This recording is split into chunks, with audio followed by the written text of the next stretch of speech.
Hello, and welcome to the Essential Reads podcast. I'm Isaac, and my goal is to bring to you a bunch of classic English audiobooks in an easy, accessible way. Let's get started. Frankenstein by Mary Shelley. Chapter 13. I now hasten to the more moving part of my story.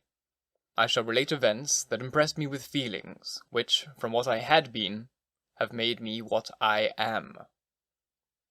Spring advanced rapidly. The weather became fine, and the skies cloudless. It surprised me that what before was desert and gloomy should now bloom with the most beautiful flowers and verdure. My senses were gratified and refreshened by 1,000 scents of delight and 1,000 sights of beauty. It was on one of these days, when my cottagers periodically rested from labour, the old man played his guitar, and the children listened to him, that I observed the countenance of Felix was melancholy beyond expression. He sighed frequently, and once his father paused in his music, and I conjectured by his manner that he inquired the cause of his son's sorrow. Felix replied in a cheerful accent, and the old man was recommencing his music when someone tapped at the door. It was a lady on horseback, accompanied by a countryman as a guide. The lady was dressed in a dark suit and covered with a thick black veil. Agatha asked a question, to which the stranger only replied by pronouncing in a sweet accent the name of Felix.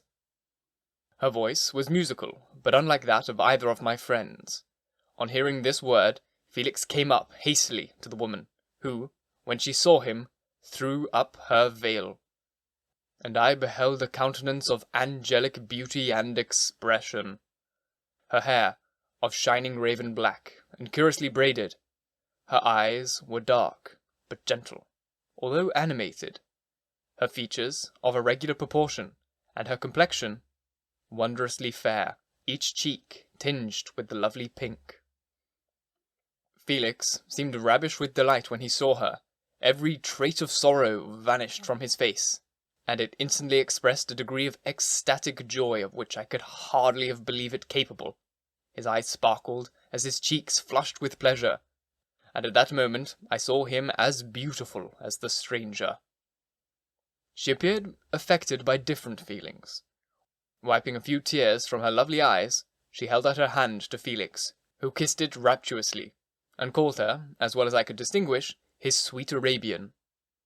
She did not appear to understand him, but smiled. He assisted her to dismount, and, dismissing her guide, conducted her into the cottage. Some conversation took place between him and his father, and the young stranger knelt at the old man's feet, and would have kissed his hand, but he raised her, and embraced her affectionately. I soon perceived that, although the stranger uttered articulate sounds and appeared to have a language of her own, she was neither understood by, nor herself understood, the cottagers. They made many signs, which I did not comprehend, but I saw that her presence diffused a gladness through the cottage, dispelling their sorrow as the sun dissipates the morning mists. Felix seemed particularly happy, and, with smiles of delight, welcomed his Arabian. Agatha, the ever-gentle Agatha, kissed the hands of the lovely stranger, and, pointing to her brother, made signs which appeared to me to mean that he had been sorrowful until she came. Some hours passed thus, while they, by their countenances, expressed joy, the causes of which I did not comprehend. Presently, I found, by the frequent recurrence of some sound which the stranger repeated after them, that she was endeavouring to learn their language, and the idea instantly occurred to me that I should make use of the same instructions to the same end. The stranger learned about 20 words at the first lesson. Most of them, indeed, were those which I had before understood, but I profited by the others. As night came on, Agatha and the Arabian retired early. When they separated, Felix kissed the hand of the stranger, and said, "Good night, sweet Safie." He sat up much longer, conversing with his father, and, by the frequent repetition of her name, I conjectured that their lovely guest was the subject of their conversation. I ardently desired to understand them, and bent every faculty towards that purpose, but found it utterly impossible. The next morning, Felix went out to work, and, after the usual occupations of Agatha were finished, the Arabian sat at the feet of the old man, and taking his guitar, played some airs so entrancingly beautiful that they at once drew tears of sorrow and delight from my eyes. She sang, and her voice flowed with a rich cadence, swelling or dying away like a nightingale of the woods. When she finished, she gave the guitar to Agatha, who had first declined it. She played a simple air, and her voice accompanied it in sweet accents, but unlike the wondrous strain of the stranger. The old man appeared enraptured, and said some words which Agatha endeavoured to explain to Safie, and by which he appeared to wish to express that she bestowed on him the greatest delight by her music. The days now passed as peacefully as before, with the sole alteration that joy had taken place of the sadness in the countenances of my friends. Safie was always gay and happy.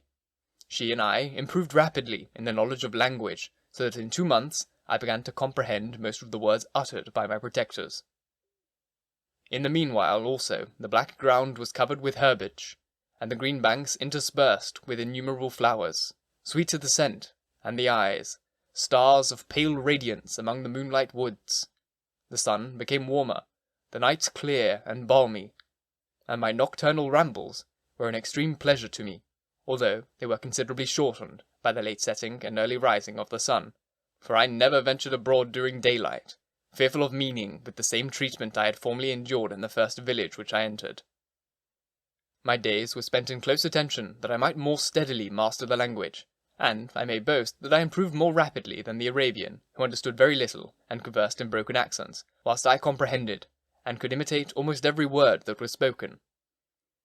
While I improved in speech, I also learned the science of letters, as it was taught to the stranger, and this opened before me a wide field for wonder and delight. The book from which Felix instructed Safie was Volney's Ruin of Empires. I should not have understood the purport of this book, had not Felix, in reading it, given very minute explanations. He had chosen this work, he said, because the declamatory style was framed in imitation of the Eastern authors. Through this work I obtained a cursory knowledge of history, and a view of several empires at present existing in the world. It gave me an insight into the manners, governments, and religions of the different nations of the earth.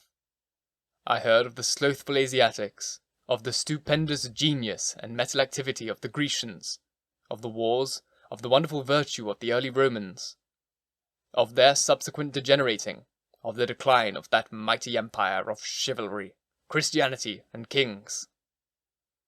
I heard of the discovery of the American hemisphere, and wept with Safie over the hapless fate of its original inhabitants. These wonderful narrations inspired me with strange feelings. Was man, indeed, at once so powerful, so virtuous and magnificent, yet so vicious and base? He appeared at one time a mere scion of the evil principle, and at another as all that can be conceived of noble and godlike. To be a great and virtuous man appeared to be the highest honour that can befall a sensitive being. To be base and vicious, as many on record have been, appeared the lowest degradation, a condition more abject than that of a blind mole or harmless worm. For a long time I could not conceive how one man could go forth and murder his fellow, or even why there were laws and governments. But when I heard details of vice and bloodshed, my wonder ceased, and I turned away with disgust and loathing. Every conversation of the cottagers now opened new wonders to me. While I listened to the instructions which Felix bestowed upon the Arabian, the strange system of human society was explained to me. I heard of the division of property, of immense wealth and squalid poverty, of rank, descent, and noble blood. The words induced me to turn toward myself. I learned that the possessions most esteemed by your fellow creatures were high and unsullied descent united with riches. A man might be respected with only one of these advantages, but, without either, he was considered, except in very rare instances, as a vagabond and a slave, doomed to waste his power for the profits of the chosen few. And what was I? Of my creation and my creator I was absolutely ignorant. But I knew that I possessed no money, no friends, no kind of property.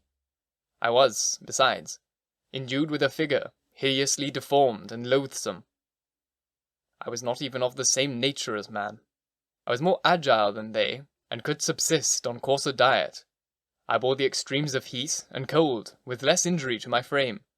My stature far exceeded theirs. When I looked around, I saw and heard of none like me. Was I, then, a monster? A blot upon the earth, from which all men fled, and whom all men disowned? I cannot describe to you the agony that these reflections inflicted upon me. I tried to dispel them, but sorrow only increased with knowledge. Oh, that I had forever remained in my native wood, nor known nor felt beyond the sensations of hunger, thirst, and heat. Of what a strange nature is knowledge. It clings to the mind when it has once seized on it like a lichen on the rock. I wished sometimes to shake off all thought and feeling, but I learned that there was one means to overcome the sensation of pain, and that was death. A state which I feared, yet did not understand. I admired virtue and good feelings, and loved the gentle manners and amiable qualities of my cottagers, but I was shut out from intercourse with them, except through means which I obtained by stealth, when I was unseen and unknown, and which rather increased than satisfied the desire I had of becoming one among my fellows. The gentle words of Agatha and the animated smiles of the charming Arabian were not for me. The mild exhortations of the old man and the lively conversation of the loved Felix were not for me. Miserable, unhappy wretch! Other lessons were impressed upon me even more deeply. I heard of the different sexes, and the birth and growth of children, how the father doted on the smiles of the infant, and the lively sallies of the elder child, how all the life and cares of the mother were wrapped up in the precious charge, how the mind of the youth expanded and gained knowledge of brother, sister, and all the various relationships which bind one human being to another in mutual bonds. But where were my friends and relations? No father had watched my infant days, no mother had blessed me with smiles and caresses, or if they had, all my past life was now a blot, a blind vacancy in which I distinguished nothing. From my earliest remembrance I had been as I then was in height and proportion. I had never yet seen a being resembling me, or who claimed any intercourse with me. What was I? The question again reoccurred, to only be answered with groans. I will soon explain what these feelings tended, but allow me to return to the cottagers, whose story excited in me such various feelings of indignation, delight, and wonder, but which all terminated in additional love and reverence for my protectors, for so I loved in an innocent and half-painful self-deceit to call them. Thank you so very much for listening. If you enjoyed, please leave a review. If you're on YouTube, subscribe, comment, like, all the YouTubey things, and if you really want to support me, go to my Patreon. The link is in the description box. Once again, thank you very, very much for listening. And until next time, bye-bye.